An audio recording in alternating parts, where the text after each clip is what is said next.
This is a Belgian Pinfire Revolver, a copy of a French Lefaucheux. I found it at a gun show for just $70.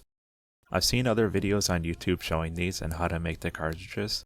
That's something that's always been interesting to me, and I wanted to try it for myself, so when I saw this for so cheap I knew I had to have it. A pinfire is a type of early self-contained cartridge that was popular, particularly in Europe, from about the 1850s up until rimfire and centerfire cartridges became more widespread in the 1870s and onwards. Pinfire revolvers stuck around for a bit longer and were produced up until the 1890s by all sorts of small, independent Belgian gunsmiths. If I had to guess, I'd say this is one of the later models, since it's in decent shape and seems to be well made. I'm actually guessing that it's a Belgian-made revolver since I don't see any markings. None on any of the areas revolvers are usually marked, like the side of the frame, the barrel sides, or even on the grip frame. Looking close, I can find just two small markings on the cylinder. There's some sort of mark on the front of it, hard to make out just what it is. But on the back there's a number 1. That's probably a cylinder marker, not a serial number. But overall, the revolver's in good condition. Just some areas of surface rust that should clean up nicely. No pitting from what I can tell.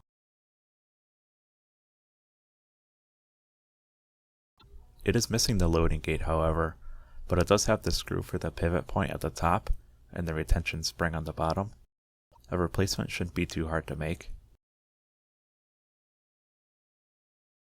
As far as function goes, the cylinder spins freely. It looks like it indexes correctly. The hammer is held back by the sear and released by the trigger just like it's supposed to work. This is a single action only, so pulling the trigger again doesn't do anything. The ejector rod is stiff, but it does work to push out the spent casing. Looking at the size of it, the barrel measures 5 3/8 inches long. In metric, that's about 13.5 centimeters. These came in all sorts of calibers, so to get an estimate, I'll measure the cylinder. That's 0.390 inches.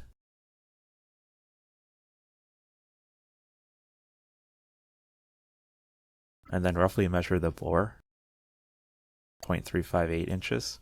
Since measuring bores with calipers isn't too precise, this is probably chambered in 9mm. And speaking of the bore, it's hard to see here, but I can make out rifling, though there is some rust as well. What I'm going to do now is to take it apart and inspect how it works, and once it's down to the individual parts, I'll take care of the rust. Let's get started.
The disassembly went smoothly enough.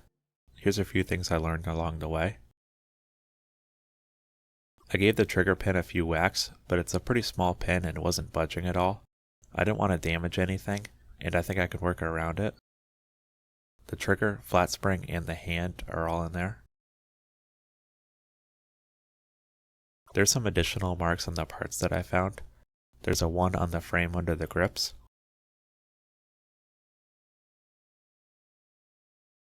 And another 1 on the hammer. The cylinder looks good.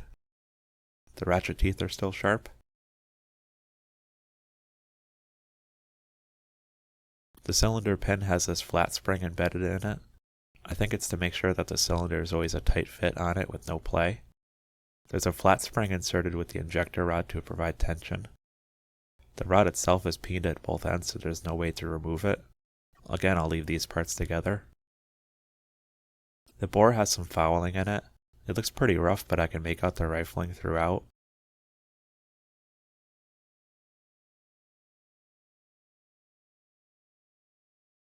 I'll clean it up just to get a better idea of how it is.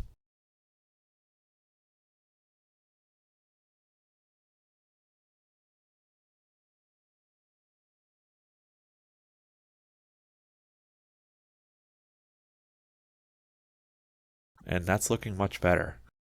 Don't even need the light to see the rifling. Though there is some pitting throughout, it's not bad for 150 years old.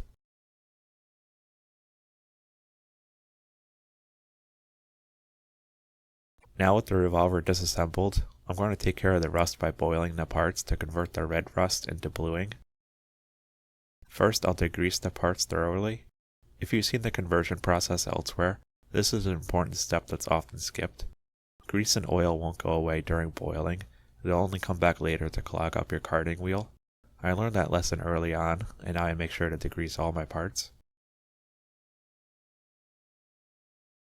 From there, I'll put the parts into a pot, fill it with tap water, and bring it to a boil. I'll let it go for about a half hour to 45 minutes. And once that's done, I'll take them out and move to the carding wheel. This has very fine wires and works just like steel wool. I'll lightly go over the whole surface of each part.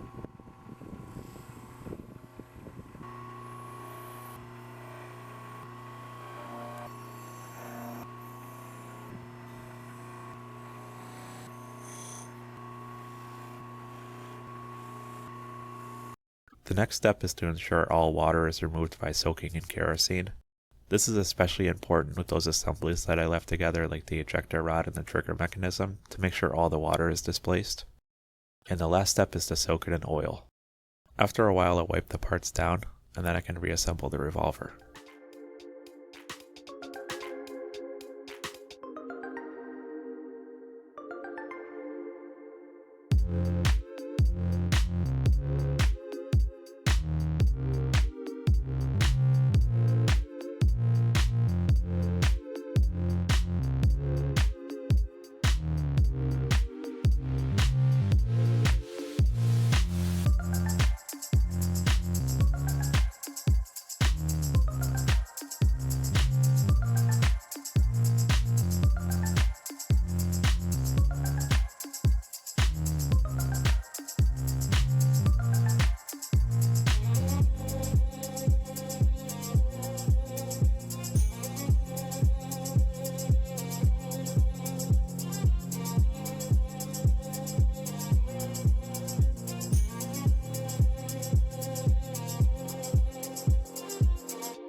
And let's take a look at it now.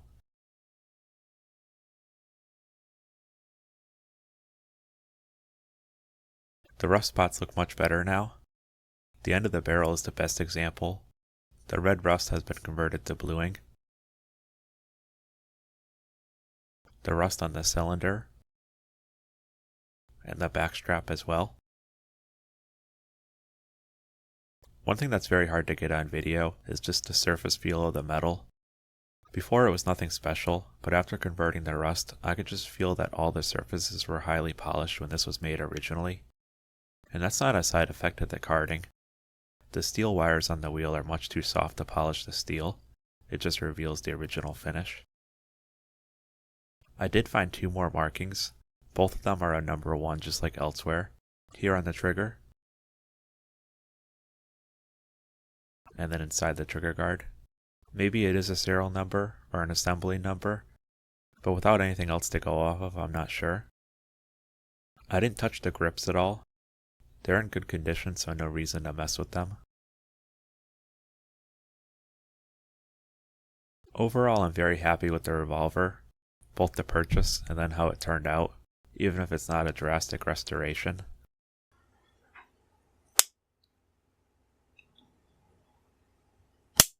The plan going forward is to make the gate and the cartridges and eventually shoot this. Stay tuned for that video. Thanks for watching.